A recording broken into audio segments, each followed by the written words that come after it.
तो हम ये कंसिडर करके चल रहे हैं कि when an electron jumps from an outer orbit n2 to an inner orbit जो कि लोअर एनर्जी ऑर्बिट है n1, then energy emitted in the form of radiation is given by this formula.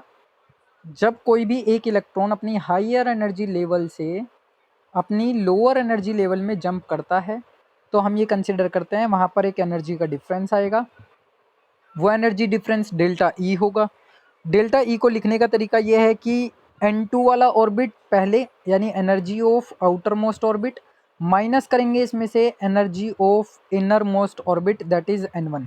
तो हमने ये फॉर्मूला यूज़ किया delta E is equals to E n2 minus E n1। जब आप इसे कैलकुलेट करते हैं तो एनर्जी के लिए ये वाली जो वैल्यूज़ हैं ये कांस्टेंट रहने वाली हैं, क्योंकि एनर्जी का फॉर्मूला अभी हमने डिस्कस किया। एनर्जी का जो फॉर्मूला था वो बेसिकली कुछ इस टाइप का था।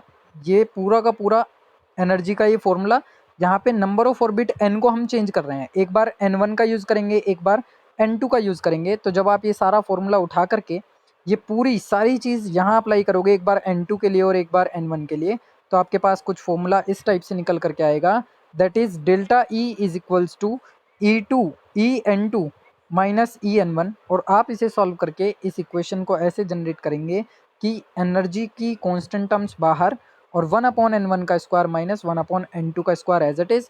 जब आप बाहर वाले पूरे इस सिनेरियो को इस पूरे कॉन्सेप्ट को सॉल्व करते हैं तो ये वैल्यू हमारे पास आती है 13.6 z स्क्वायर, और ये पूरा का पूरा 1/n1 स्क्वायर और minus 1/n2 square as it is बना रहेगा, जो वैल्यू आएगी इलेक्ट्रॉन वोल्ट में, जहाँ पर EV का मतलब है इलेक्ट्रॉन वोल्ट, जिसका अमाउंट 1.6 इंटू 10⁻⁻ के 19 कूलाम वोल्ट के बराबर होता है। एक इलेक्ट्रॉन वोल्ट में इलेक्ट्रॉन का चार्ज आप अप्लाई कर देंगे तो ये पर एटम इलेक्ट्रॉन वोल्ट में एनर्जी आ जाती है बोहर्स ऑर्बिट की। By using this formula we can calculate the amount of energy when electron jump from the higher energy level to the lower energy level. यानी कि अगर मैं मान लो ये कहता हूँ कि इलेक्ट्रॉन अपने 6th ऑर्बिट में से निकल करके 4th ऑर्बिट में जंप कर रहा है, तो आप n1 की वैल्यू क्या रखने वाले हैं, n1 की वैल्यू 4 रखेंगे और n2 की वैल्यू 6 रखेंगे। तो जो हायर एनर्जी लेवल है वो आपका n2 रहता है, जो आपका लोअर एनर्जी लेवल है वो आपका n1 रहता है।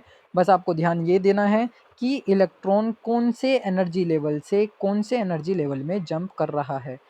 जो आपको एनर्जी लेवल मिलेगा उन दोनों की वैल्यू उठानी है, इस फॉर्मूले में अप्लाई करनी है और आपको इलेक्ट्रॉन वोल्ट पर एटम के अकॉर्डिंग अमाउंट ऑफ एनर्जी मिल जाएगी, इलेक्ट्रॉन की एनर्जी मिल जाएगी इन दी बोहर्स ऑर्बिट। तो ये था हमारे पास इलेक्ट्रॉन के लिए वेलोसिटी और इलेक्ट्रॉन के लिए बोहर्स ऑर्बिट में एनर्जी का फॉर्मूला। इन फॉर्मूलाज का यूज़ करके न्यूमेरिकल्स हम आसानी से सॉल्व करेंगे। NCERT इंटेक्स क्वेश्चन में और NCERT एक्सरसाइजेज में भी काफ़ी क्वेश्चन इस पर बेस दिए हुए हैं, जिनको हमें अप्लाई करना है और प्रैक्टिस करके देखनी है कि क्या हमें इन फॉर्मूलों को अप्लाई करना आया या नहीं आया।